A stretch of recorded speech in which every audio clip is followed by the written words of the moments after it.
Boa noite a todos os presentes, os que estão aqui no Zoom, os que hão de chegar e também quem nos está a acompanhar no Facebook na transmissão em direto.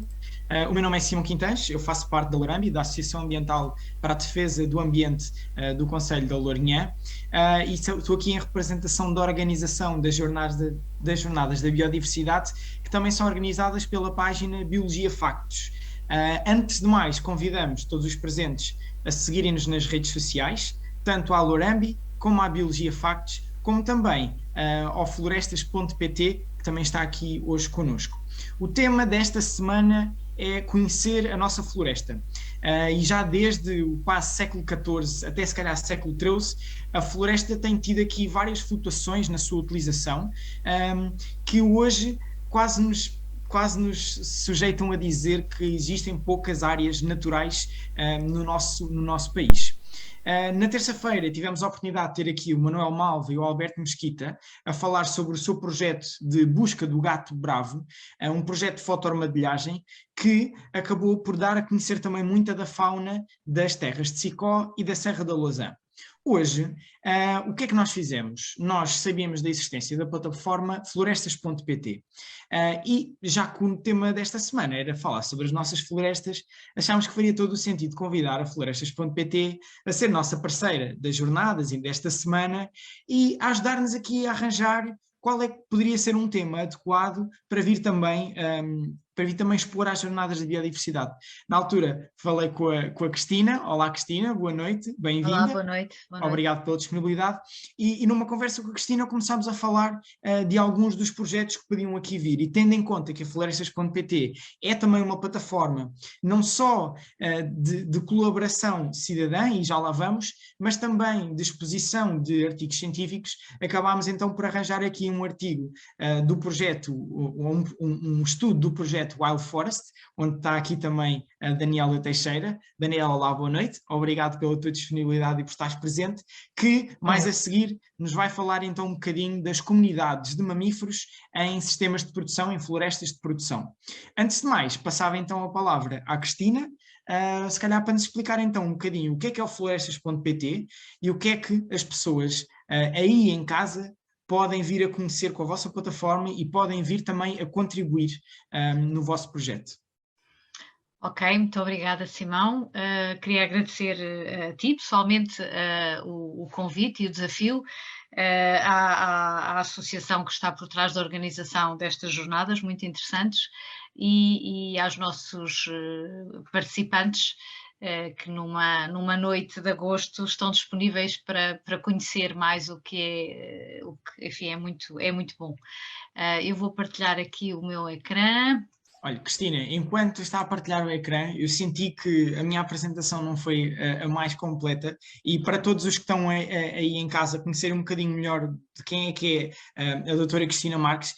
A doutora Cristina é bióloga, tirou formação na FECUL e também um doutoramento em Engenharia Florestal e Biotecnologia pela North Carolina Side University, nos Estados Unidos da América.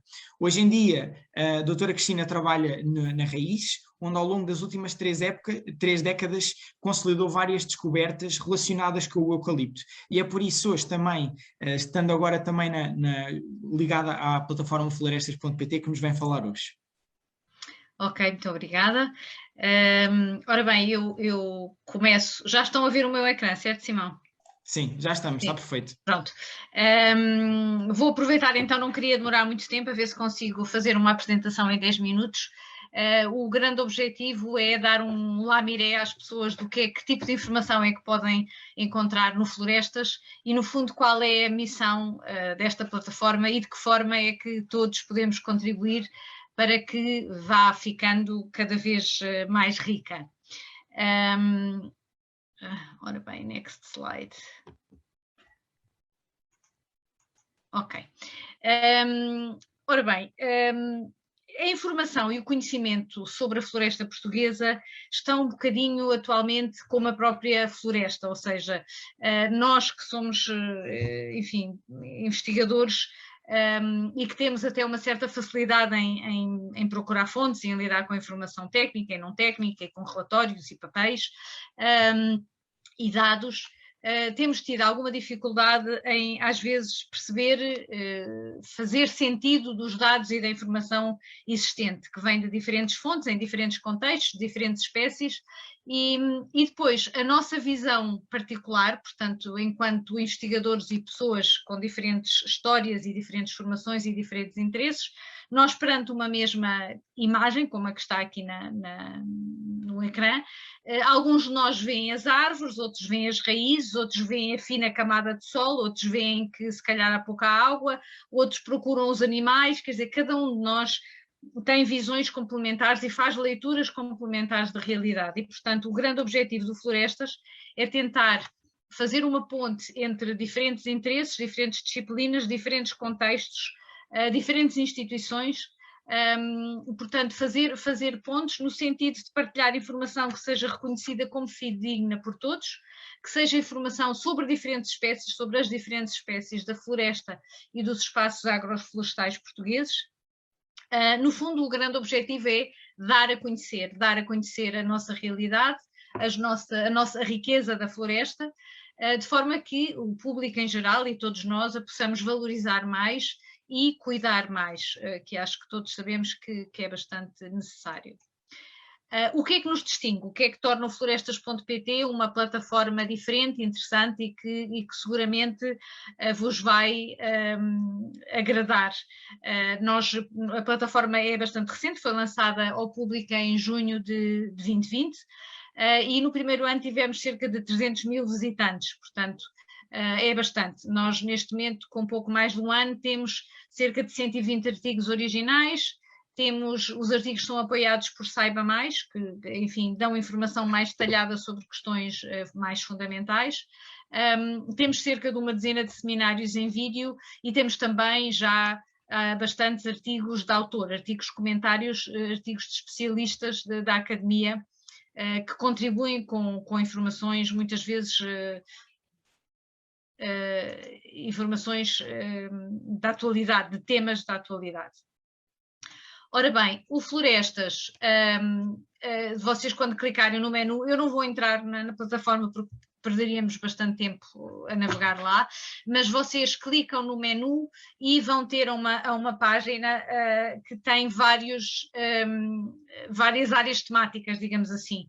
A área do conhecer, que aborda conhecimento mais técnico, a área do valorizar, que foi um bocadinho inspirada no Port Data, mas nós vamos um bocadinho para além do Port Data porque procuramos contextualizar a informação, e a área descobrir é uma área mais vocacionada para famílias, com programas que no fundo despertam a curiosidade e o interesse sobre vários aspectos relacionados com a floresta. No menu Academia nós convidamos especialistas de diversas instituições a falarem das suas áreas. Como já referi no menu comentário, compilamos artigos de autor. Estes menus são apoiados por um menu de notícias e agenda, por Saiba Mais e por recursos de conhecimento, ou seja, nós elencamos as fontes, que sejam elas livros, sejam documentos históricos, links, outras plataformas, revistas da especialidade, e elencamos também projetos de investigação e desenvolvimento em curso. Tudo isto é apoiado por um glossário e por um motor de busca. Portanto, o nosso objetivo é, no fundo, comunicar conhecimento de uma forma que seja acessível. No fundo, aprofundando um bocadinho mais o tipo de informação que está em cada um destes menus, o menu conhecer, portanto, nós de uma perspectiva técnico-científica transversal falamos das várias espécies da floresta portuguesa, dos seus desafios, temas de gestão florestal e também questões relacionadas com os recursos naturais nacionais. No menu valorizar, falamos da importância socioeconómica do setor florestal, dos seus produtos, serviços, valores regionais, exemplos de inovação, exemplos inspiradores, que no fundo contagiem a sociedade, os produtores, os técnicos, etc. No menu descobrir, o nosso objetivo então é despertar a curiosidade para a sociedade saber mais através de roteiros, de receitas, de árvores com história, enfim, curiosidades temas relacionados com a floresta. Vou dar uma noção do tipo de informação que pode aparecer, por exemplo, no menu Conhecer, procuramos complementar os nossos conteúdos com gráficos, infografias fáceis de fácil percepção, por exemplo, como esta que fala, no fundo, da evolução da floresta portuguesa nos últimos 150 anos, evolução por espécie, por grupos de espécies, ou um outro artigo em que falamos, no fundo, da diversidade de produtividade das várias espécies da floresta nacional. Temos também no menu Valorizar informação sobre os valores de exportações de produtos florestais. Todos os nossos conteúdos têm links para as fontes oficiais de informação e, por exemplo, uma evolução do número de apicultores e das colmeias entre 2015 e 2018, portanto, mais uma vez, reforçando uma perspectiva temporal da informação. No menu Descobrir aparecem artigos muito variados, desde, por exemplo, as bagas comestíveis que existem na floresta, até respostas a curiosidades, qual é a árvore mais alta da Europa, por sinal é uma árvore portuguesa. A homepage é dinâmica, se vocês clicarem no link neste momento já não será se calhar esta a informação que lá está, porque nós vamos destacando os artigos mais recentes, os temas de fundo ou temas da academia, destacamos depois nesta barra a verde as notícias mais recentes e depois os artigos comentário e também os eventos logo em baixo. É uma navegação não linear, ou seja, as pessoas vão partindo de uns conteúdos para outros relacionados. Se quiserem ter uma experiência mais linear, têm que ir ao menu e abrir os submenus um a um. Esta plataforma é no fundo patrocinada pela Navigator Company, sob coordenação técnico-científica do Raiz, onde eu trabalho. Não é uma plataforma específica de eucalipto, é uma plataforma, como já disse, que fala das várias espécies, dos vários espaços florestais e sistemas agroflorestais nacionais.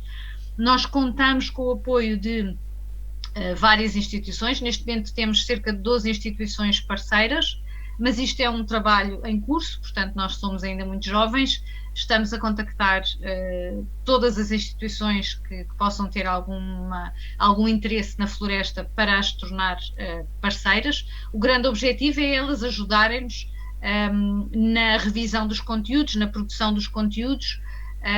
Interessa também dizer que qualquer conteúdo que nós publicamos é revisto pelo menos por 6 a 8 pessoas, ou seja, não só a equipa interna, como nós damos sempre os conteúdos a ler aos especialistas na área, especialistas nacionais.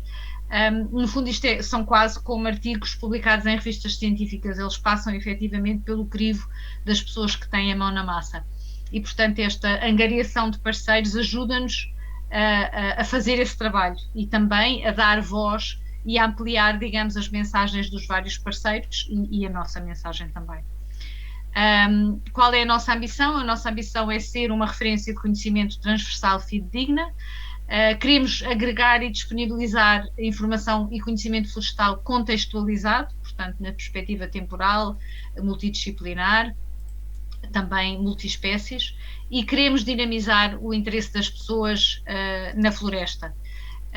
Procuramos sempre fontes credíveis de informação, como eu já disse, que citamos nos nossos textos, os links estão nos textos. Procuramos divulgar perspectivas complementares, não só de diferentes fontes que às vezes têm diferentes perspectivas, como de diferentes autores, e fazemos questão de envolver diferentes especialistas, não só especialistas como o público, inclusive nós começámos já a ter recentemente contribuições das pessoas em artigos que vamos incluindo na plataforma, portanto o público já está a interagir connosco.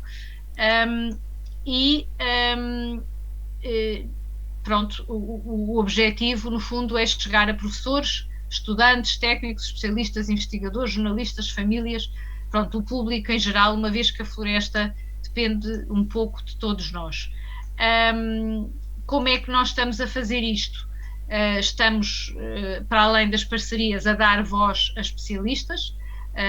Já temos mais de uma dezena de seminários de cerca de 20 minutos em que diferentes colegas passam as suas mensagens.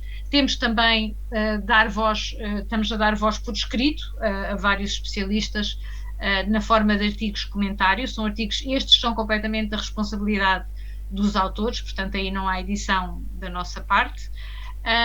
E através das notícias e da agenda destacamos notícias da atualidade, novos documentos, novos recursos, informações relevantes, avanços de conhecimento e depois uma agenda de eventos para as pessoas poderem participar.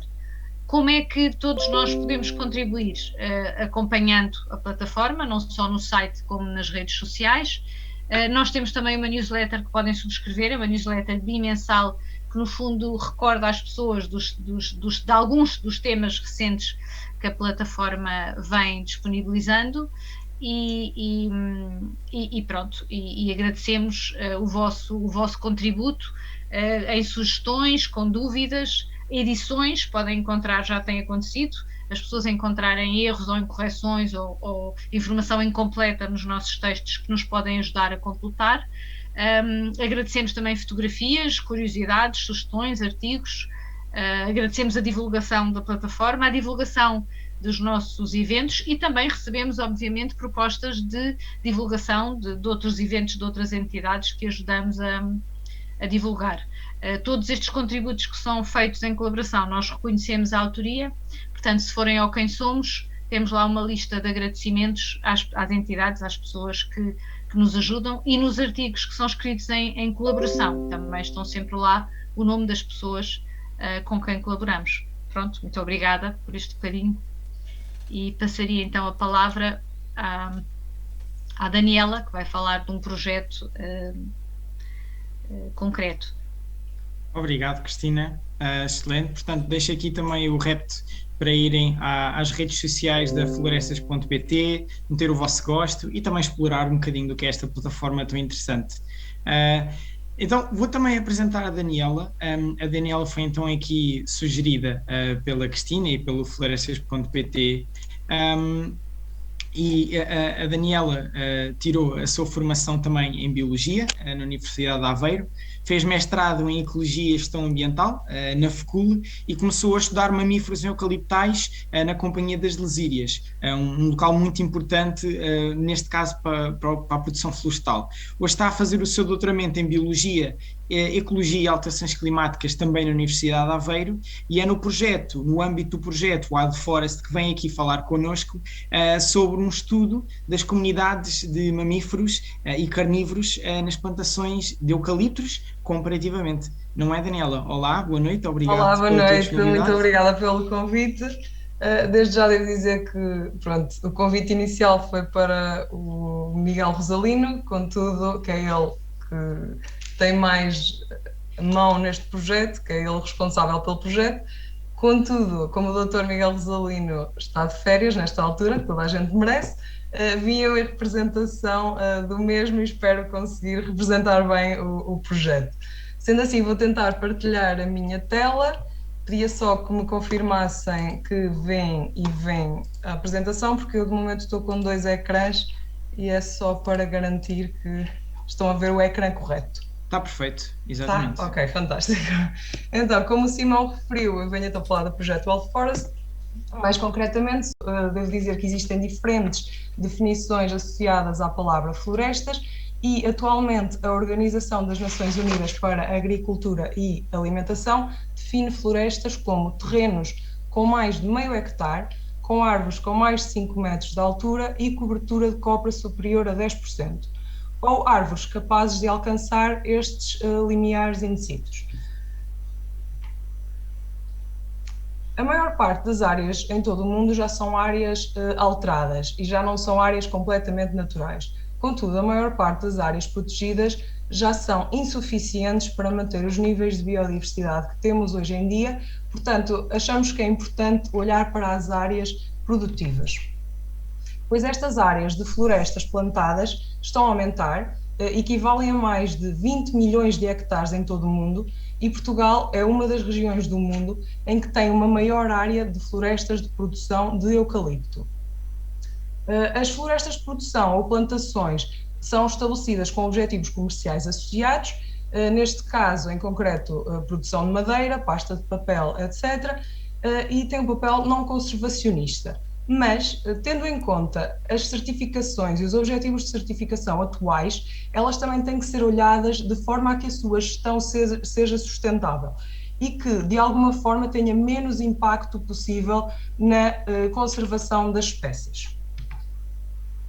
Sendo assim, há sempre o pressuposto de que a conservação e as paisagens agrícolas e silvícolas não são compatíveis com a conservação. Contudo, a conservação de ecossistemas nativos, a conversão, de ecossistemas nativos em agrícolas, silvícolas ou agroflorestais é considerada um dos maiores fatores de ameaça à biodiversidade atualmente.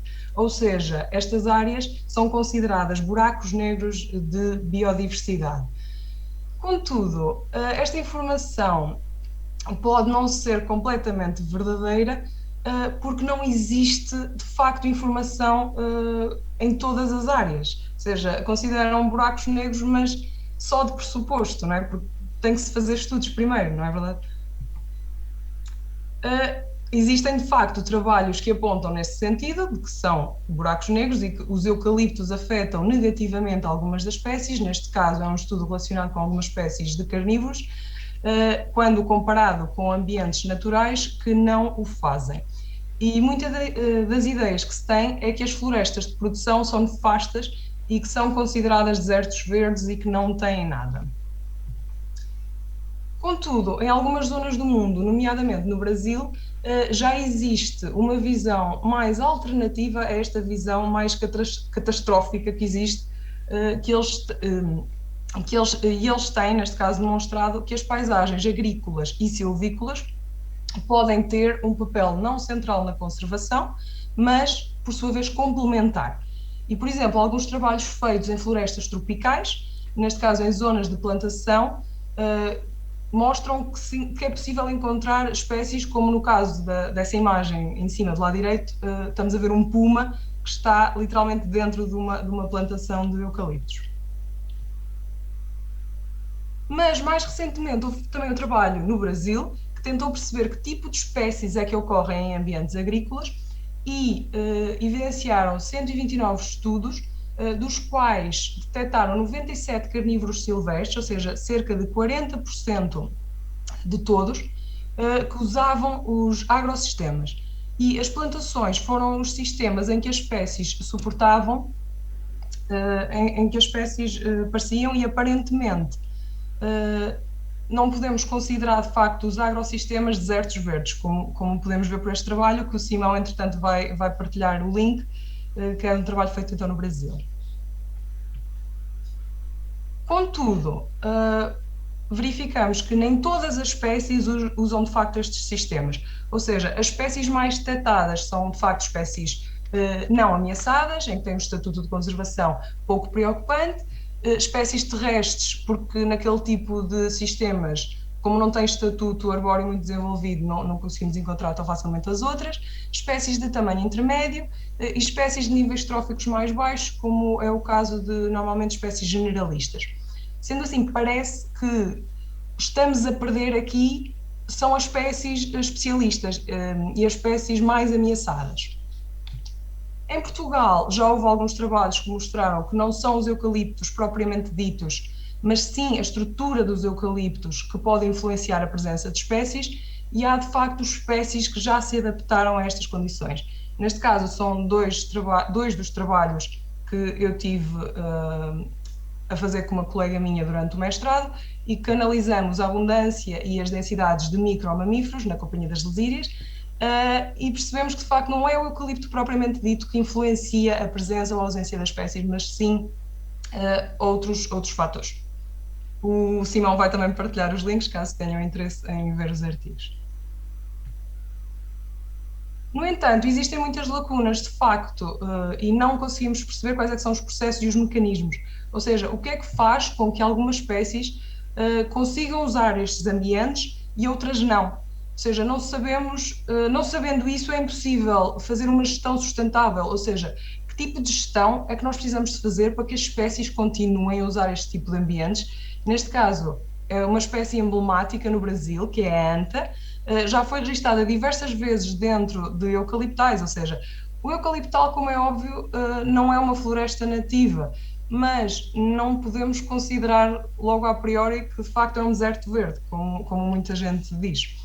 E em Portugal existe pouca informação ainda sobre a biodiversidade nos nossos eucaliptais, e foi devido a esse fator que surgiu então o projeto Wild Forest. O projeto Wild Forest visa a conservação da vida silvestre e florestas de produção, qual é que é a necessidade de uma relação bidirecional em paisagens sustentáveis.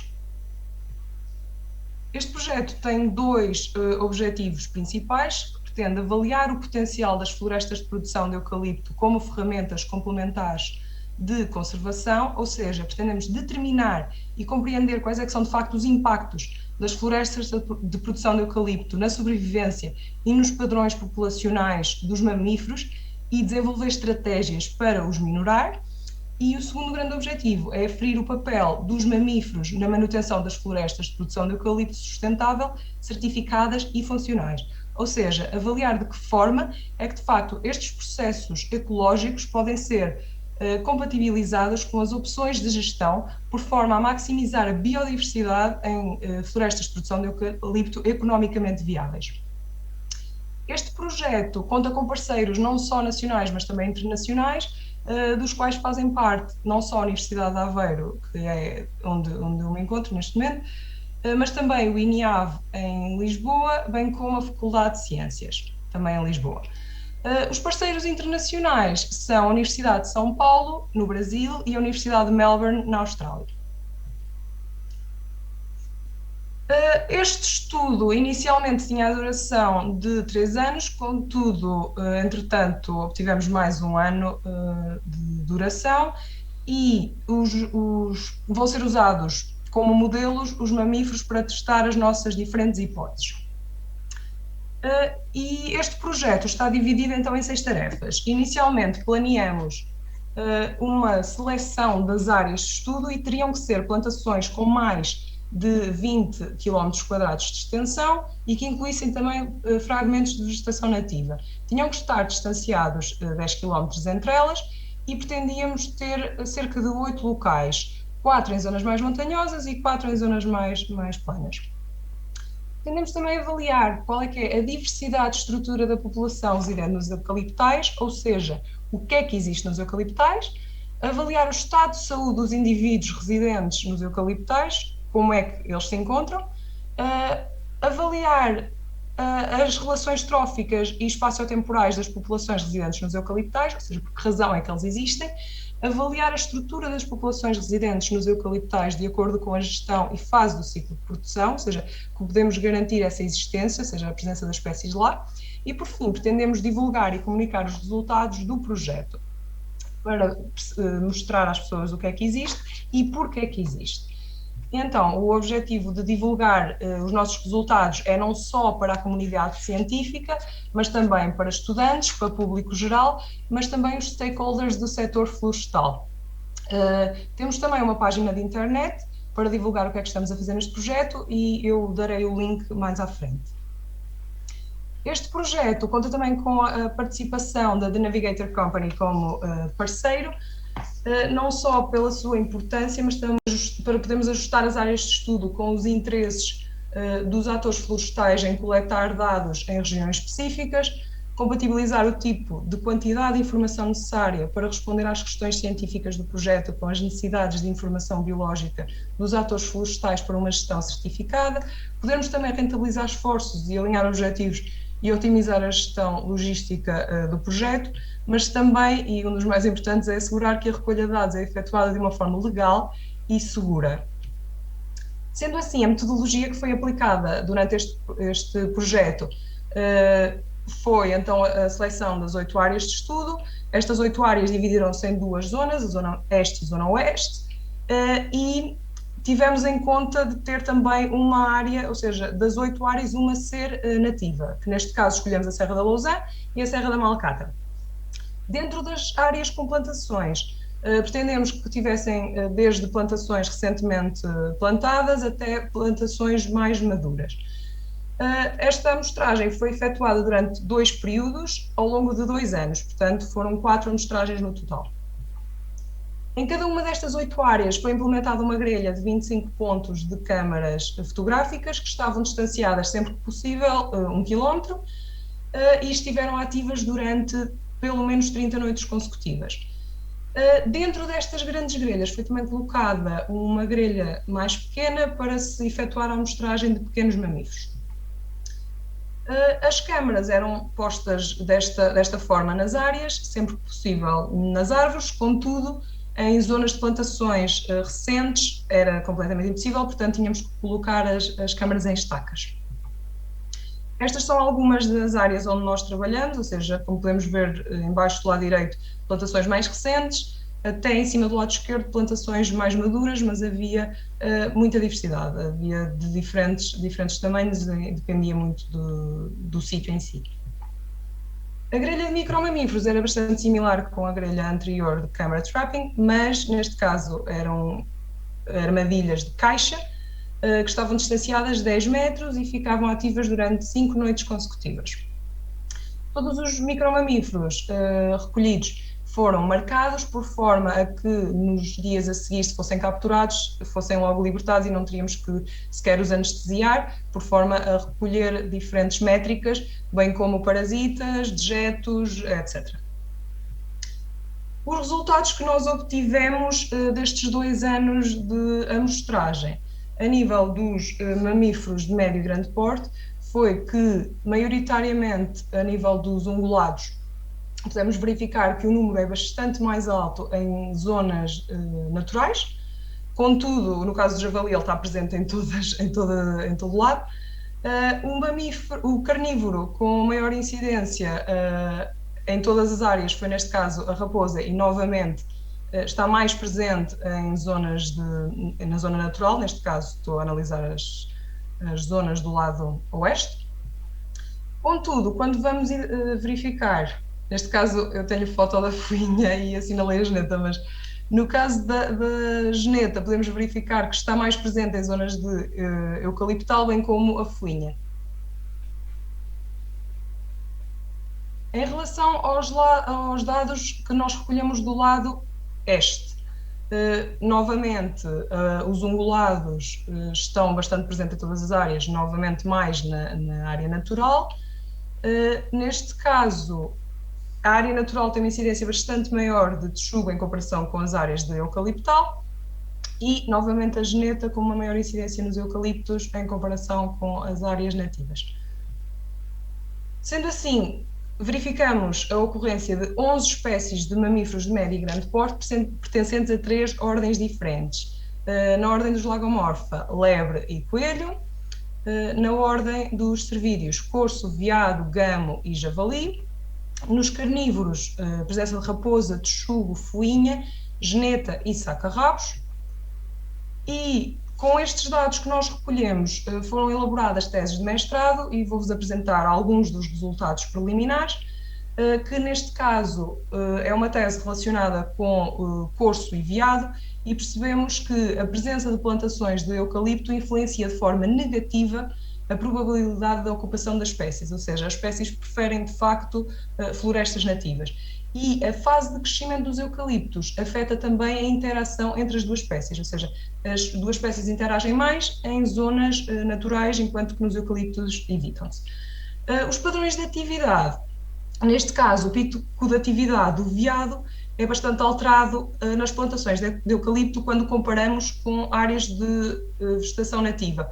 Como podemos ver, que é a linha atracejada, vou tentar assinalar, não sei se conseguem ver, esta linha mais atracejada, podemos verificar que nas plantações de eucalipto ele tem picos mais ao nascer do sol e ao pôr do sol, enquanto que na floresta nativa é um bocadinho diferente. E nós achamos que este facto poderá ser pelo facto de, nas plantações de eucalipto, existirem pessoas, existirem trabalhos a decorrer, e os animais optam por horas em que se possam deslocar mais facilmente sem a presença humana. Outro trabalho relacionado com o javali mostra-nos que a probabilidade de ocupação do javali é maior em florestas de coníferas do que em outros ambientes, e neste caso usamos também a floresta de eucalipto como teste, ou seja, eles preferem esta florestas de coníferas em comparação com as outras, mas não nos diz de facto que eles não gostam das florestas de eucalipto, simplesmente preferem estas. E que os padrões de atividade do javali em eucaliptais e áreas nativas têm uma diferença pouco significativa. No caso de trabalho realizado com a raposa, que foi o carnívoro com maior incidência nas áreas, percebemos que a probabilidade de ocupação é maior, novamente, em ambientes nativos, em comparação com as áreas de eucalipto, e que quanto mais parecido o eucaliptal for com uma floresta nativa, maior é a probabilidade de ocupação da raposa.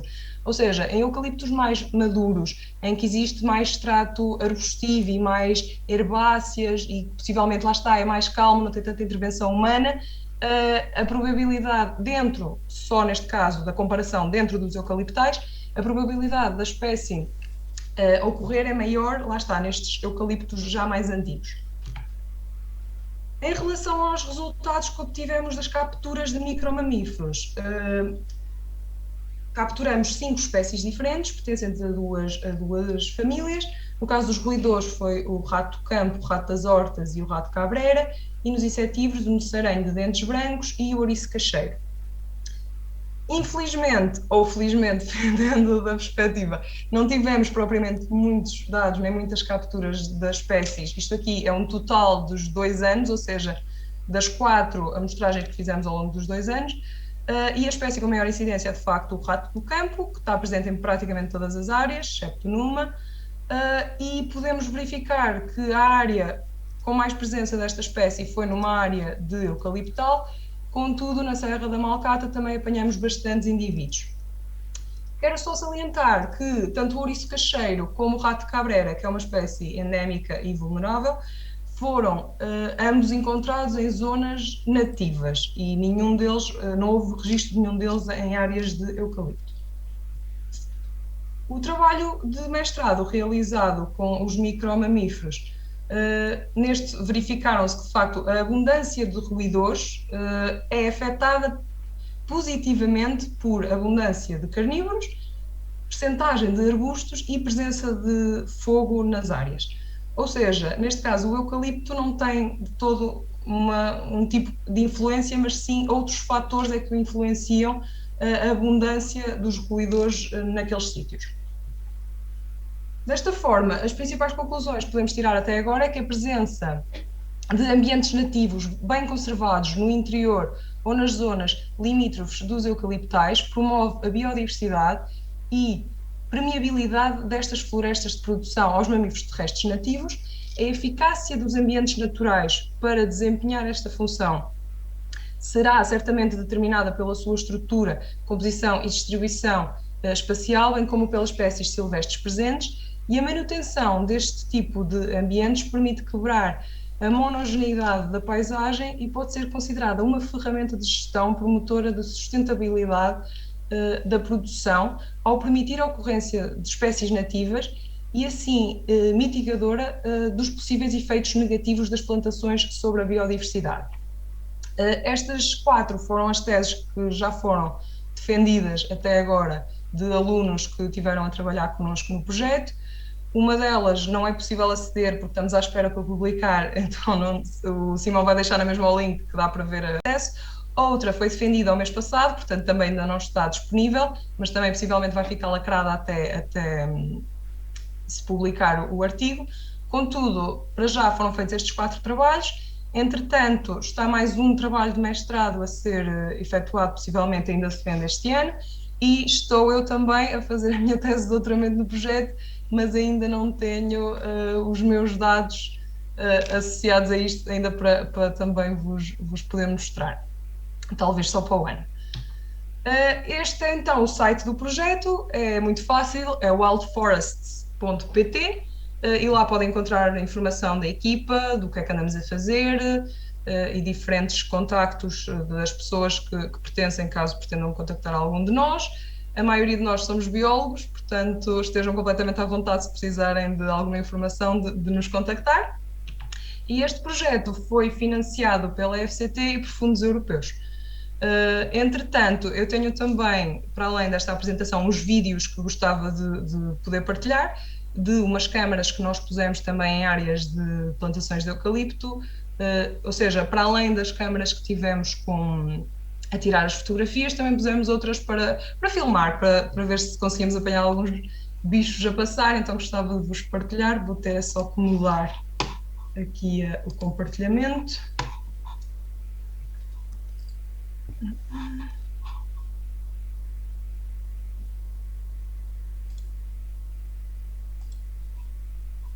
Não sei se eu consigo compartilhar, vou ter que compartilhar possivelmente a tela.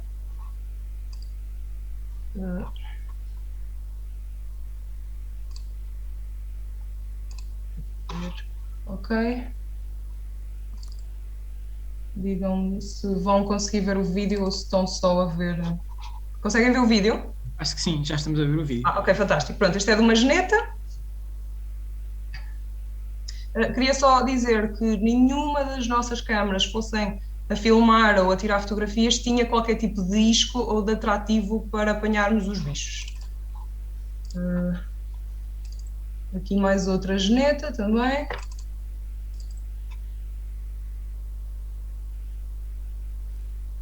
São vídeos bastante curtos, cerca de 20, 30 segundos.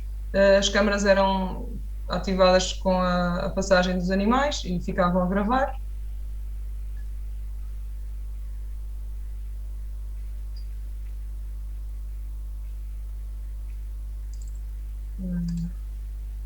Não sei se querem ver todos, mas também são pequeninos. Outra geneta.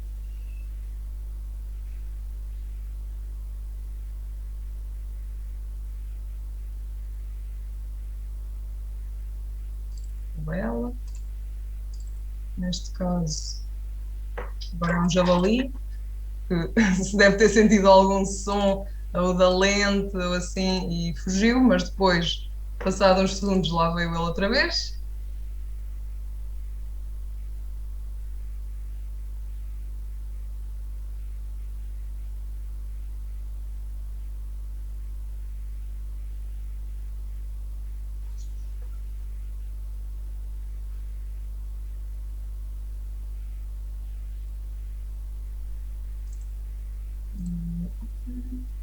Aqui temos uma fuinha, que passou bastante rápido.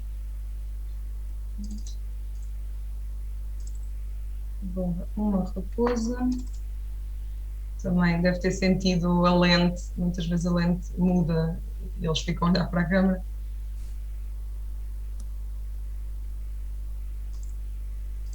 E outra raposa.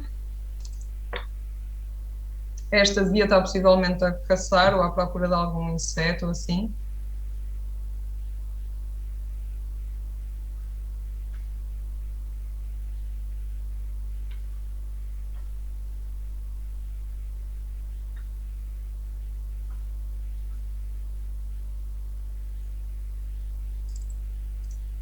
E por fim, um vídeo de veados.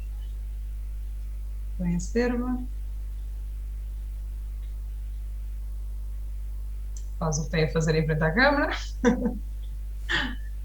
E vou andar só um bocadinho para a frente, que este é mais comprido. E entretanto vão aparecer mais. Vem o filhote e o macho.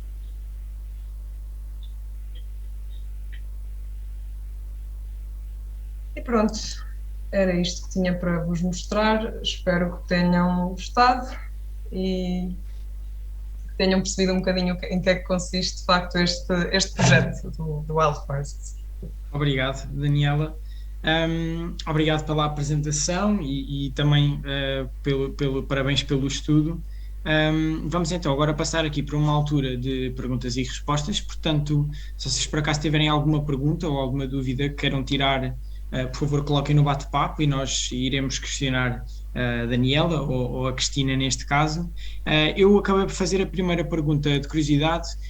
Qual é que é a vossa hipótese para terem aparecido, por exemplo, mais netas nos eucaliptais do que, por exemplo, tchucos? Não é? Falaste nisso? Nós não fazemos ideia, tanto é que até assumiríamos que fosse ao contrário, visto que as netas são uma espécie mais arborícola e muitas vezes anda por cima nas árvores e no caso dos eucaliptos, como eles não têm propriamente ramos tão fortes para aguentar estes animais, e sobretudo porque como são árvores muito altas e os ramos também estão mais acima, possivelmente será essa a justificação, ou seja, possivelmente nas áreas nativas as espécies deslocam-se mais pelos ramos e nos eucaliptos, como não podem fazer isso, se calhar é uma justificação que podemos encontrar para termos mais eventos de geneta nas florestas de eucalipto em comparação com as áreas nativas. Eu, quando estava a ouvir, não sou nenhum especialista, mas quando estava a ouvir a tua exposição, pensei que talvez também pudesse ter a ver com a dieta do animal. Não sei se a geneta pode, tendo em conta a sua dieta, encontrar mais facilmente o que quer no eucaliptal do que um texugo. Eu tenho a ideia que o texugo é um bocado mais omnívoro, não é? E a geneta acaba por ser mais carnívora e se calhar para omnívoros o eucaliptal não serve, não é? Também poderá ser de facto Sim, contudo nós não temos propriamente também muitos dados de consumidores, neste caso, ou seja, foram pouquinhos os que nós conseguimos capturar.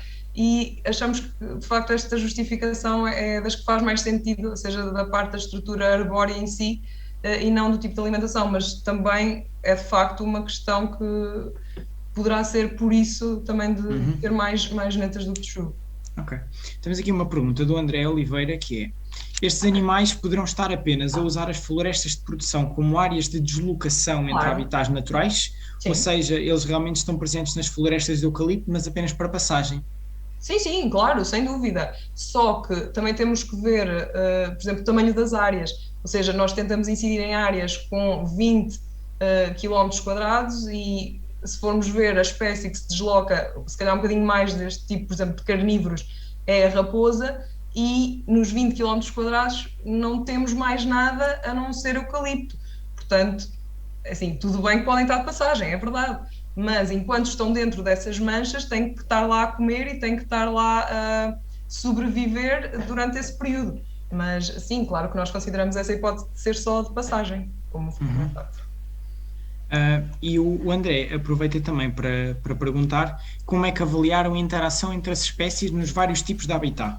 É assim, nós para já só ainda avaliamos a interação entre duas espécies, que foram dos cervídeos, que foi a tese que eu referi que defendeu o mês passado, e entretanto ainda não avaliamos, por exemplo, no caso dos carnívoros, porque estamos a tentar para já perceber ou seja, se era de facto uma tarefa e um objetivo que nós tínhamos inicial do projeto, ok? Contudo, que agora que temos os dados todos recolhidos, agora que temos os dados todos triados, nós estamos a tentar perceber se conseguimos fazer essas tarefas que tínhamos inicialmente proposto no plano. Visto que os dados de carnívoros, infelizmente ou felizmente, dependendo da perspectiva, são poucos, tirando de raposa, ou seja, as outras espécies, estamos ainda a tentar perceber, não só com a Universidade de Melbourne, onde está lá uma especialista mais nesta área de estatística, bem como também agora, entretanto, estamos a tentar com especialistas em Espanha, que já fizeram cálculos deste tipo, perceber se os dados que nós temos vamos conseguir fazer isto, mas para já dos carnívoros ainda não foi feito. No caso dos ungulados, foi feita uma tese de mestrado que o Simão não vai partilhar porque ainda não está disponível, mas que depois poderão ver e está lá tudo explicado como é que foram feitas as diferentes tipos de interações. Ok. A Cláudia da Costa e Barreto pergunta, e eu até vou mudar um bocadinho a pergunta dela, que é: pensam realizar este estudo em mais alguns sítios, ou seja, em localizações, e pensam realizar outros tipos de estudos, como disseste agora, se calhar algo planeado para estudar diferentes hipóteses e perguntas? É assim, este projeto em si tem a duração de 3 anos mais um, que foi o que deram agora, e tinha como objetivo, de facto, Portugal continental e não a região da Madeira, que eu penso que foi essa a pergunta dela, não era também se era a região da Madeira. Contudo, como é óbvio, há outros planos de expandir mais este estudo, porque de facto este estudo foi muito localizado, ou seja, Portugal é muito maior do que estas 8 áreas, temos muito mais áreas de eucalipto para estudar, mas este projeto infelizmente não, como a duração ou seja, é pouca e os meios também são poucos, não deu para fazer muito mais do que isto, mas é sem dúvida sim um objetivo nosso, é fazer estes estudos em outras áreas para termos uma abrangência maior, pelo menos do nosso país, de Portugal, em que temos uma área imensa de eucaliptos e de facto perceber se foi só nestas áreas que nós estudamos, se em áreas com outros tipos de gestões acontecem outras coisas e há menos espécies, há mais espécies, de facto sim, nós adorávamos fazer isso, mas precisamos também de financiamento e estamos a tentar concorrer a esses tipos de financiamentos europeus e FCT, etc. E vamos ver se tudo correr bem. Gostávamos sim de continuar mais estes estudos, porque nós achamos que, ou seja, nós somos investigadores e nós sabemos que os eucaliptais estão cá e vão continuar cá, não há maneira. E ao menos se nós conseguirmos perceber o que é que se passa e de que maneira é que eles podem ser geridos, de uma forma em que as espécies pelo menos consigam existir lá e sobreviver lá, nós gostávamos de tentar dar o nosso contributo pelo menos para o setor florestal, para as coisas funcionarem pelo menos de maneira a que as espécies possam sobreviver e possam desenvolver-se nesse tipo de habitats.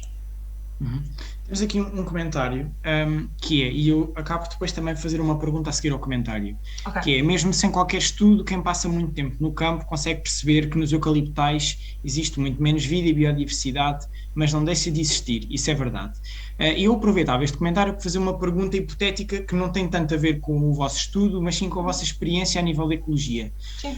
Vocês avaliaram mamíferos que muitas vezes acabam por estar no topo da cadeia trófica, não é? Se vocês tivessem que avaliar outro grupo de animais, outra classe, que não das qualidades dos mamíferos, qual é que vocês acham que era mais interessante avaliar quando queremos saber de biodiversidade? Porque efetivamente a biodiversidade vai muito mais para além dos mamíferos. Claro. E se num próximo estudo vocês tivessem que fazer, qual é que tu achas que era os melhores bioindicadores, digamos assim? É assim, nós neste estudo, infelizmente também não deu, mas nós tentamos avaliar também, ou seja, a parte da dieta dos carnívoros, ou seja, andamos a recolher dejetos para perceber as espécies que os carnívoros consomem em eucaliptais e comparando também novamente com as áreas nativas. E esta tese está a ser executada de momento, estão a ser analisados os dejetos, portanto ainda não tenho nada que vos possa acrescentar sobre isso, mas seria de facto insetos, porque é uma fonte de alimento da maioria dos carnívoros, ou seja, quando não há ratos eles têm que comer frutas, têm que comer insetos, e achamos que insetos seria de facto bastante interessante. Ok, e isso vai agora um bocado de encontro também a pergunta e o comentário do André, que pergunta se vocês recolheram mais dados da paisagem, como por exemplo o subcoberto, as espécies de plantas arbustivas e herbáceas, que podem dar suporte aos micromamíferos e mesmo aos carnívoros omnívoros. Exatamente, sim, nós recolhemos, ou seja, em todos os pontos de câmaras nós recolhemos toda a informação possível da parte do habitat, recolhemos também informação através do COS, sim. Como é que se chama? É o COS. Pois, eu sei a sigla agora. Mas, é a Carta da Ocupação de Solo. Exatamente, Carta da Ocupação de Solo, obrigada. Isto são muitas siglas, depois uma pessoa bloqueia. E recolhemos diferentes tipos de características dos habitats e dos sítios, ou seja, não foi só de facto, ok, as espécies estão lá e comparar só eucaliptal e área nativa, não, entramos com diferentes fatores. Como, por exemplo, no caso dos micromamíferos, até tivemos em conta o facto de ter ocorrido aqueles grandes fogos na Serra da Pampilhosa, que foram neste caso já foram há 3 ou 4 anos, ou seja, quando começamos o estudo tinham sido mais recentes, e até esse facto nós metemos como variável de se poderia ou não influenciar as espécies. Ou seja, sim, nós tivemos em conta bastantes variáveis, bastantes. Ok. Assim, malta, se tiverem mais perguntas e mais questões, aproveitem agora, ou calem-se para sempre, digamos assim. Não, claro que não, mas se tiverem mais perguntas, aproveitem o bate-papo e aproveitem a presença da Cristina e da Daniela. Eu acabava também por introduzir mais aqui uma pergunta que até já vos tinha feito no início, que era, tendo em conta, pronto, nós temos uma situação que necessitamos de florestas de produção para a economia, tanto nacional como mundial. Inclusivamente, já desde há muito tempo, desde a época dos descobrimentos, que nós precisamos de madeira e de formas de conseguir arranjar essa madeira. Mas depois o desafio é como é que nós conseguimos criar uma boa simbiose entre a produção florestal e a biodiversidade associada. Com muitos dos casos até, com a perda de biodiversidade, perdemos a função de produção florestal, não é? E o que eu perguntava, tanto à Cristina ou à Daniela, quem me quiser responder, é, tendo em conta a situação florestal que nós temos hoje em Portugal, o que é passível de ser mudado e o que é que tem mesmo que ser mudado para termos aqui uma melhor simbiose e uma melhor integração dos sistemas florestais na nossa paisagem. Porque o que eu sinto, e eu acho que o que todos sentimos é que se calhar temos alguma falha de ordenamento do território e de estratégia no que é que plantamos e onde, não é? E na vossa opinião e na vossa experiência, o que é que pode ser mudado para conseguir conciliar estes dois fatores?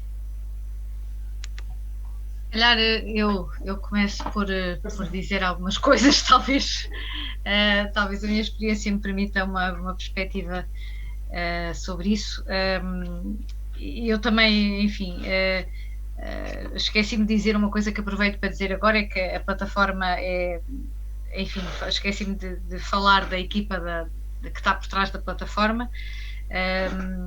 Basicamente são 4 pessoas que escrevem internas, ou seja, são 2 do Raiz e 2 colegas de uma empresa que no fundo nos está a ajudar com a gestão da plataforma.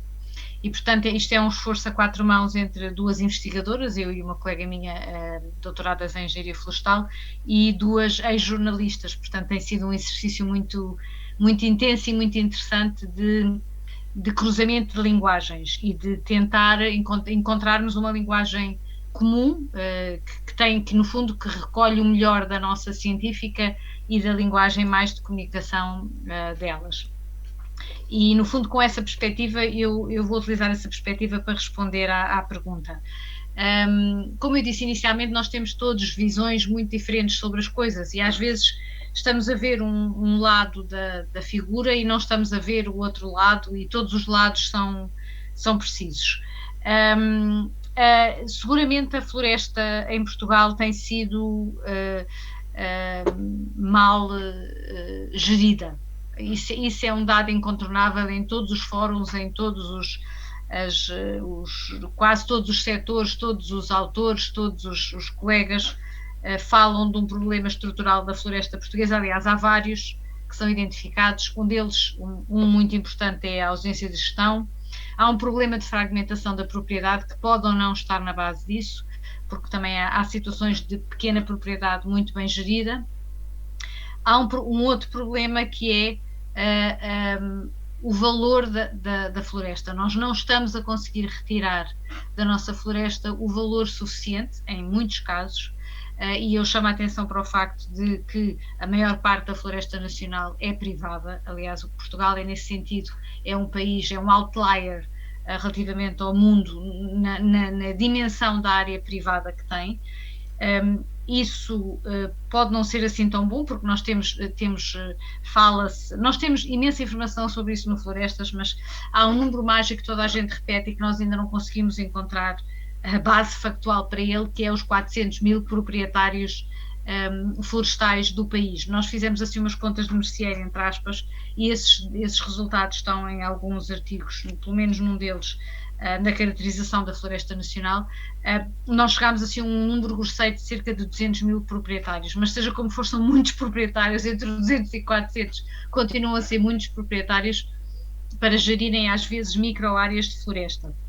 Portanto, eu acho seguramente que tem de haver um maior diálogo entre as várias partes interessadas, porque se a floresta existe é porque é precisa, e um dado que as pessoas habitualmente se calhar não pensam muito bem. Nós estamos num seminário em que estamos a falar da biodiversidade que existe em áreas de produção, mas quer dizer, não é suposto sequer haver biodiversidade entre áreas de produção, ou seja, albergar a biodiversidade. É ótimo que o façam, e eu concordo com a Daniela, e são dados também que nós temos, que hoje em dia se sabe que precisamos de promover a biodiversidade no máximo espaço possível, não é? Mas se nós começarmos a pensar, então será que nós queremos promover a biodiversidade na nossa casa?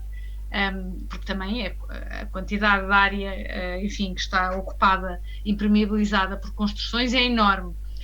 Nós não temos o objetivo, seguramente, de ter biodiversidade em nossa casa, como não há objetivo de ter biodiversidade em áreas de produção, sejam elas florestas, sejam campos de cereais, sejam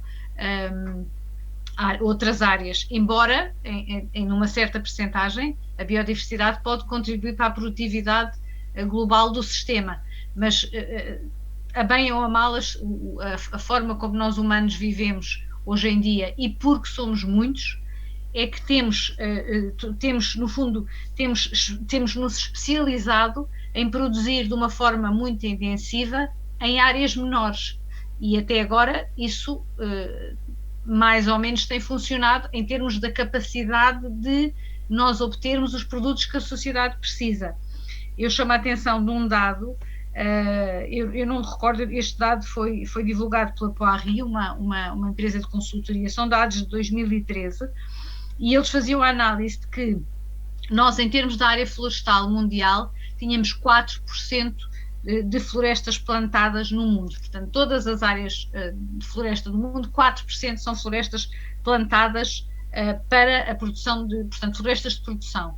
E que nesses 4% da área de floresta plantada, esses 4% produziam 35% das necessidades da madeira que nós necessitávamos, madeira industrial, portanto, para consumo industrial, que o mundo necessitava.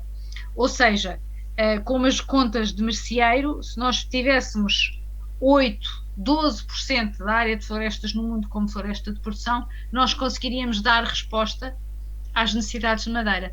E, portanto, floresta de produção bem gerida de forma responsável, sustentável, etc, etc. Portanto, gerida de forma a que não depaupere os recursos naturais, não é? Portanto, nós podemos pensar nisto noutra perspectiva. Em vez de, entre aspas, e há muita gente que considera as áreas de produção como inimigas, eu acho que nós temos que considerar exatamente o oposto. São áreas amigas, porque se forem bem geridas, significa que nós conseguimos, em vez de andar a garimpar áreas naturais por madeira, que é o que acontece infelizmente, em muitos países do mundo, onde ainda se vai buscar madeira a florestas naturais ou semis-naturais, nós teríamos a possibilidade de reservar muito mais área de conservação do que aquela que reservamos atualmente. Concordo também com a visão do Simão, que acho que é preciso seguramente ordenar o território, no sentido em que de reservar as áreas adequadas à produção de determinadas espécies, não é? Porque o eucalipto não vai bem em todas as áreas, como o pinheiro e o sobreiro não vão bem em todas as áreas. Qualquer árvore qualquer espécie tem, digamos, o seu nicho, não é?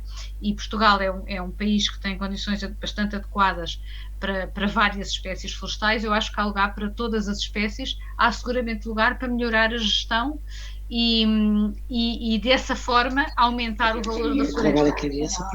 Ao aumentar o valor da floresta, nós conseguimos, é um ciclo vicioso, conseguimos maior gestão também, melhorar a gestão e muito mais coisas, não é? Melhorar a produtividade, melhorar o valor, no fundo, que estamos a retirar da floresta. Ok, obrigado, Cristina. Daniel, não sei se queres acrescentar mais alguma coisa. Pouco mais, na realidade, ou seja, por exemplo, da minha perspectiva, como estive a trabalhar no campo e estive lá a recolher os dados, a única coisa que eu posso dizer é que, de facto, tu vês uma discrepância incrível entre as zonas de produção, neste caso nós tivemos maioritariamente da Navigator, por uma questão de segurança, e lá está, porque existem demasiados proprietários e seria ilegal invadir a terrenos privados, mas tu, enquanto estás no campo e vês os diferentes tipos de produção de eucalipto e percebes as diferenças do que é uma área bem gerida de uma área de proprietários que simplesmente não querem saber, tu vês uma diferença brutal e percebes que, é assim, tudo bem que os proprietários mais pequenos simplesmente plantam e vão lá passados 10 anos recolher, mas é graças a esses que depois, por exemplo, acontecem os incêndios das dimensões gigantescas que têm acontecido, porque esses proprietários simplesmente não querem saber, eles plantam lá as árvores, vão lá passar 10 anos, vendem a madeira, têm dinheiro, pronto, adeus. Enquanto que, no caso da Navigator, posso dizer que as áreas têm intervenção humana, como é óbvio, contudo, eles deixam sempre zonas, por exemplo, perto de fontes de água, etc. Deixam também arbustos, herbáceas, ou seja, eles fazem intervenção no terreno no início, que têm que desterrar tudo, têm que plantar tudo, mas depois é uma área ou seja, o impacto que causam na área propriamente dita durante esses anos em que as árvores estão a crescer, não é um impacto assim tão drástico como as pessoas pensam. Tipo, eles não estão lá todos os dias, como é óbvio. Tipo, eles vão lá, vão visualizar as áreas, vão fazer tratamentos nas árvores, etc. Mas nós podemos perceber que o tipo de gestão, de facto, influencia a presença ou não de espécies. E podemos verificar que em florestas, se fosse o caso, que a produção era super intensiva e andavam lá sempre com maquinaria, etc., tu não ias ter absolutamente nada, não ias ter extrato arbóreo, extrato arbustivo, não ias ter herbáceas, não ias ter presença de insetos, não ias ter nada, de forma a que outros animais e outras espécies pudessem usar aquelas áreas. Mas, neste caso, eu sinceramente eu acho que seria interessante, do ponto de vista também de gestão das áreas, ter manchas um bocadinho mais naturais, ou seja, outro tipo de árvores pelo meio nas plantações de eucalipto. Eu sei que o objetivo das plantações é de facto a produção, mas em prol da biodiversidade e do uso de todo o tipo de espécies naquelas áreas, seria bastante interessante também algum tipo de implementar outro tipo de estruturas, outro tipo de árvores.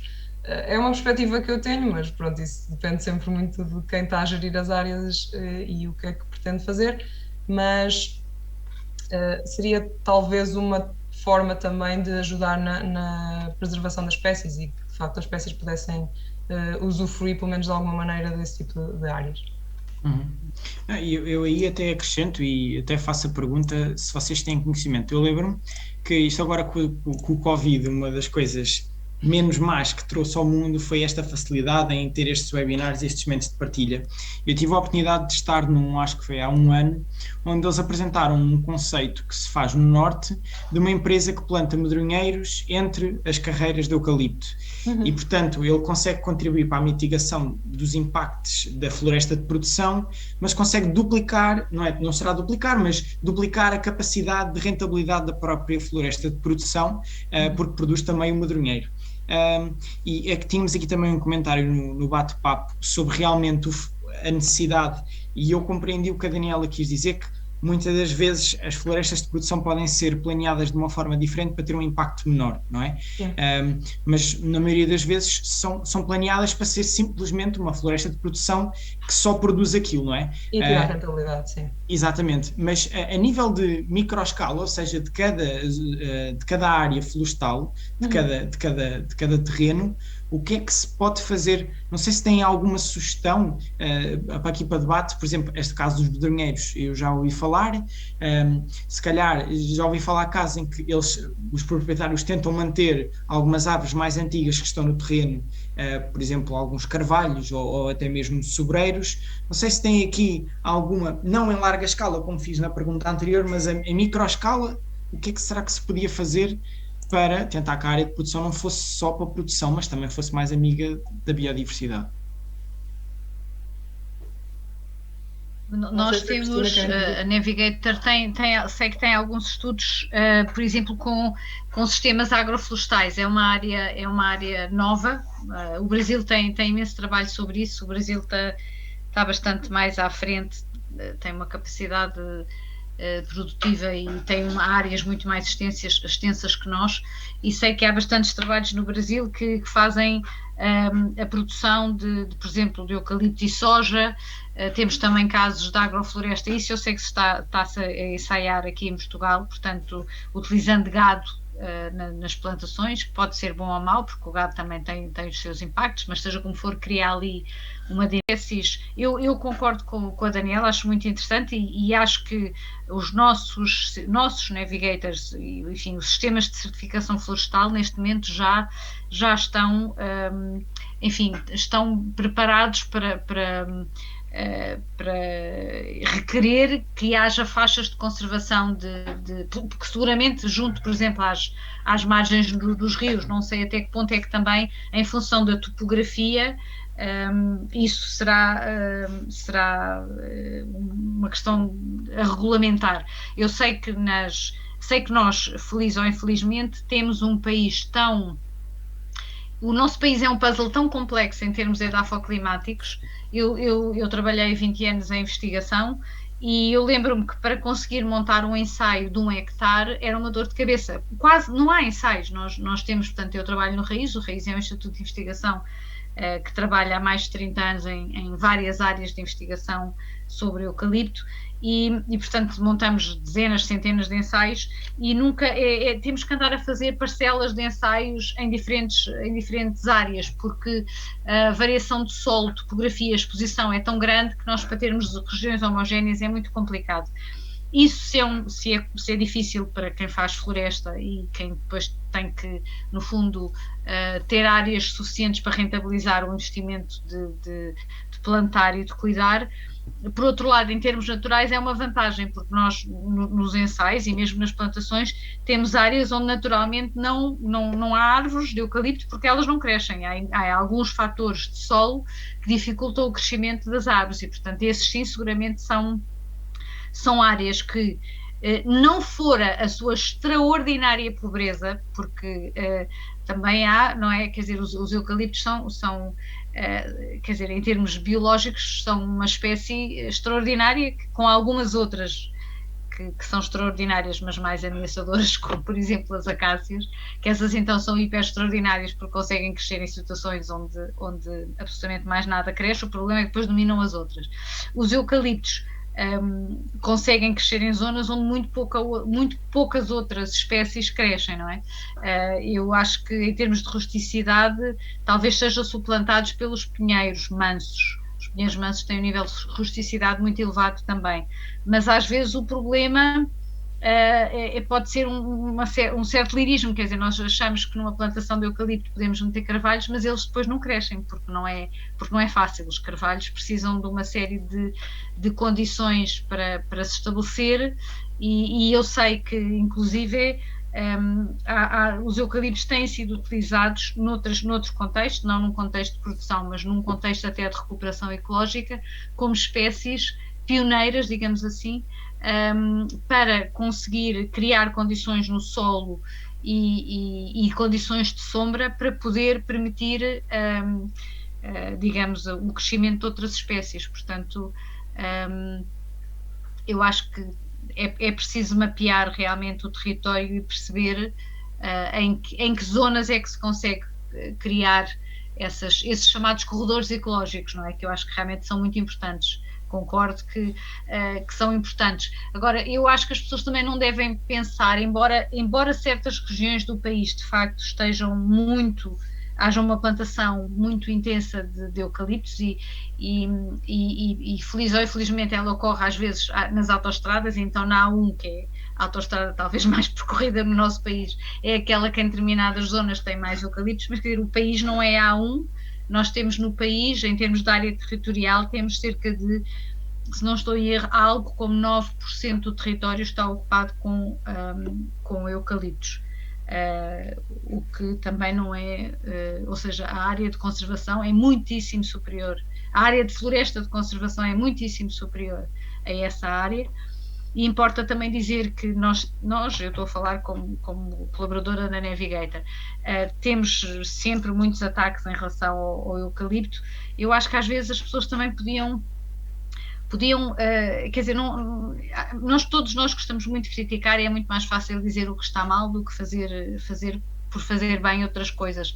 Eu tenho aprendido muita coisa com esta experiência do florestas.pt e uma coisa que me entristece extraordinariamente, por exemplo, é o estado das áreas de conservação do nosso país. Portanto, áreas que estão dedicadas à conservação, muitas delas estão abandonadas, estão invadidas, e isso para mim é um problema, isso para mim sim é um problema, quer dizer, nós temos muita área de conservação já classificada no nosso país e temos muita área que está mal gerida e que está abandonada, e esse sim é um problema. Portanto, uma floresta de eucaliptos bem gerida num local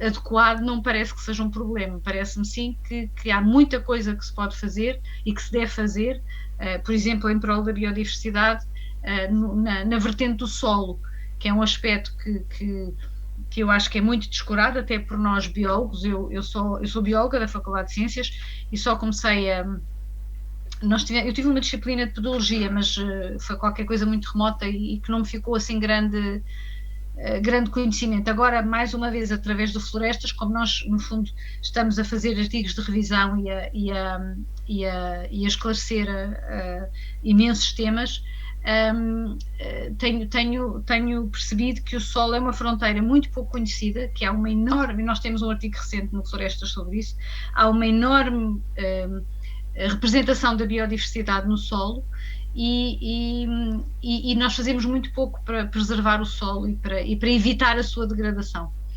Eu agora vou aproveitar a responder diretamente aqui a uma pergunta, a uma questão do chat, a dizer que o eucalipto representa 25% da floresta nacional, certo, mas a floresta nacional representa 1/3 do território. Portanto, se fizermos as contas, dá que, em termos de ocupação do território, o eucalipto ocupa cerca de 9% da área total, porque a floresta representa cerca de 1/3 da área do nosso território. Mas consultem o Florestas, porque estão lá os dados todos, as fontes todas. Eu acho que, bem utilizada, é uma fonte de informação que nos pode ajudar todos a perceber, e é esse também um dos nossos objetivos, ajudar as pessoas a perceber o que é que são os verdadeiros problemas, porque é fácil disparar em todas as direções, mas é muito importante, e nós estamos numa fase crítica da nossa existência enquanto sociedade humana sobre o planeta. Acho que todos nós precisamos de refletir o que é que realmente é fundamental, o que é que realmente é importante, onde é que nós devemos atuar. Cristina, e só se consegue com conhecimento, não é? E já agora, também não quero alongar muito, mas já que fizeram esta questão, acho que também era importante fazer o ponto de ligação. O André Oliveira fez aqui uma pergunta sobre quais é que são os impactos depois do corte dos eucaliptais. No caso dos eucaliptais, portanto, quando é retirada a madeira, depois quais é que são os impactos na biodiversidade e até no mini ecossistema que temos a nível local.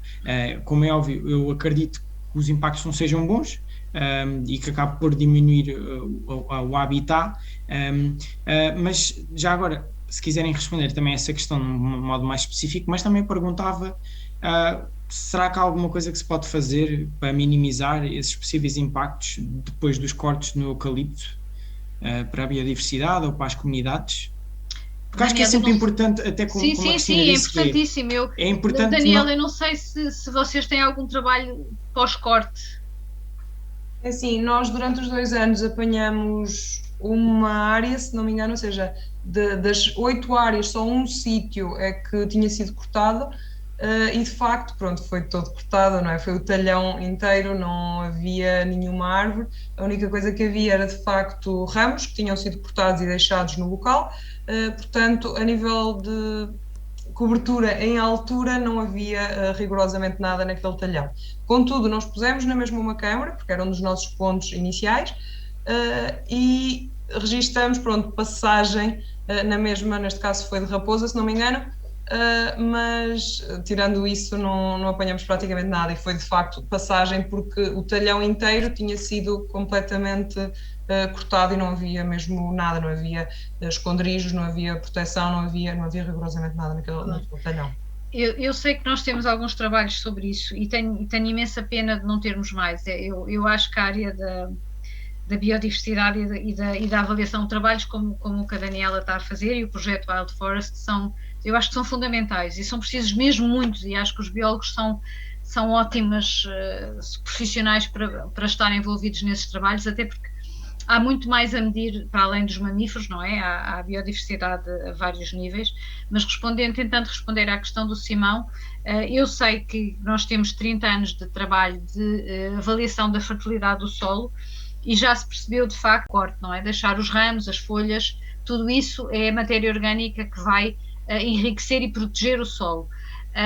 A outra das coisas que também temos estado a trabalhar com bons resultados vocês sabem que o eucalipto rebenta de toiça, não é? Portanto, ele é cortado, mas ele não se mexe no solo, pelo menos durante 2 ou 3 cortes não se mexe no solo, não se mobiliza o solo, portanto o solo é preservado à estrutura do solo, a árvore rebenta e depois faz-se uma gestão das toiças, não é? Dos rebentos, tem que se fazer ali um desbaste para não ter, digamos, arbustos, para ter depois árvores com um fuste adequado, faz-se ali uma operação de gestão. Mas, portanto, ou seja, se nós considerarmos que uma rotação em média são 12 anos, nós temos pelo menos 26 anos em que o solo não é mobilizado. Isso comparado com uma cultura agrícola representa um grande esforço uma possibilidade, digamos, de preservar pelo menos aquela biodiversidade a nível do solo. Em termos da gestão à escala da paisagem, o que se está a tentar fazer é trabalhar em termos de mosaicos, portanto não se cortar umas extensões muito grandes, nem se plantar áreas demasiado grandes, tudo ao mesmo tempo, não é? E como eu estava a dizer há bocado, o nosso país, com a diversidade de topografia e de climas e de propriedades que tem, é quase natural que as coisas existam em mosaico, porque há diferentes proprietários, há diferentes características em termos de terreno, e portanto se nós formos desenvolvendo este trabalho de plantação em mosaico, de forma a que, ok, cortamos um talhão, mas o talhão do lado ainda está a meio da rotação, o outro está no início, isto mesmo em termos de gestão de fogo é bastante interessante, porque cria uma descontinuidade na paisagem. Pronto, portanto, é verdade que todas as áreas de produção são ameaças à biodiversidade.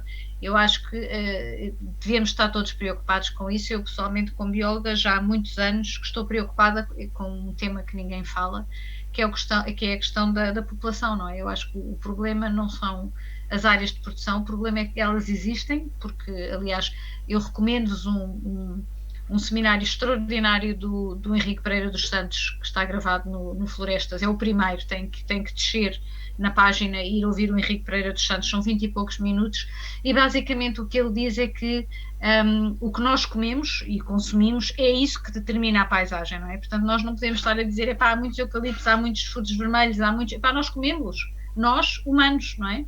Portanto, eu acho que o problema é que nós temos que ponderar o nosso nível de vida, até que ponto é que conseguimos manter o nível de consumo que temos, e 2, quantas pessoas é que o planeta realmente pode ter, não é? Porque o planeta é a nossa casa, nós não podemos, nós quando fazemos uma festa sabemos, eu consigo convidar 10 pessoas, 15 pessoas, 30 pessoas, dependendo do tamanho da minha casa. A casa não cresce, e nós basicamente estamos a viver com uma porta aberta, entram e consumam tudo o que quiserem, como quiserem, e depois claro que isto estoura, quer dizer, é óbvio. E eu não percebo porque é que ninguém fala disso, fala-se de imensas coisas, mas ninguém está a ir à raiz do problema, e se ninguém ataca a raiz do problema, ele vai continuar, isso é segurinho. Depois vai ser a natureza que nos vai pôr no lugar, que também já está a fazê-lo. E portanto, acho que isso é um problema fundamental que nós temos que pensar. Sim, até porque quando nós olhamos para a história da floresta, não só no presente, as principais alturas onde nós tivemos problema que não tínhamos floresta e madeira suficiente foi nos aumentos demográficos, e portanto o nível da população tem aqui uma relação direta também, com certeza, com a produção florestal. Olhem, não tendo mais perguntas, eu então gostava de agradecer a vossa disponibilidade em estar aqui, tanto à Cristina como à Daniela, que desde o primeiro momento aceitaram o nosso convite e vieram aqui com todo o entusiasmo, e agradecer também a todas as pessoas que estiveram aqui pelo Zoom, pelo Facebook também, que foram cerca de mais de 50 pessoas. É um prazer realmente ver tanta gente interessada na biodiversidade portuguesa e na conservação, e por isso continuem aí, nós até ao final de agosto iremos estar por cá. Gostava, não que seja nenhum especialista, mas gostava também de dar uma visão pessoal, até como presidente aqui da Associação Ambiental do meu concelho, que é, eu acho que os sistemas de produção são, digamos, essenciais para o mundo onde nós vivemos, porque nós, se os produzimos, é porque temos essas necessidades, tanto a nível económico até como a nível sociais. Eu acho que devemos perder mais tempo em assumir que precisamos dos sistemas florestais e ganhar esse tempo para perceber como é que os podemos, se calhar, reconverter, nem seja no planeamento, no tipo de plantação ou no tipo de enquadramento paisagístico, para que realmente traga menos consequências para a biodiversidade e para o ecossistema em geral. E às vezes é isso que eu gostava mais, era ter, se calhar, os os meus presidentes, os meus políticos, a falar sobre o eucalipto como um assunto que deve ser falado, mas especialmente no seu enquadramento paisagístico, e não se deve haver, ou se não deve haver, porque sempre houve necessidade de produção florestal, não vai deixar de haver necessidade de produção florestal, e na minha opinião pessoal, que não sou nenhum especialista, eu acho que é importante percebermos e assumirmos que essa necessidade existe, e então passarmos já para a próxima fase, que é o que é que podemos fazer para integrar isto na paisagem de uma forma ecológica e sustentável. Mas pronto, de qualquer das formas, agradecer então a vossa presença. Encontramos-nos para a próxima semana, onde vamos falar de temas já relacionados com a zoologia. As Jornadas da Ciência estão então em vigor até ao final do mês. Não se esqueçam que estamos com um projeto para criar a Residência Científica do Oeste. É um projeto que só precisa do vosso voto, é por SMS. Pode ser o vosso voto, da vossa família, dos vossos amigos, dos vossos colegas. Todos em Portugal podem votar e não é demais, e portanto é só visitar a página da Lourambi, tanto Facebook como Instagram, que a informação está disponível. E portanto, mais uma vez, agradecer a presença de todos, em especial da Cristina e da Daniela. Obrigada também a todos. Obrigada pelo convite. Obrigado então. Boa noite e até para a semana, malta. Encontramos-nos na terça-feira. Obrigada, uma boa noite para todos. Boa noite. Boa noite.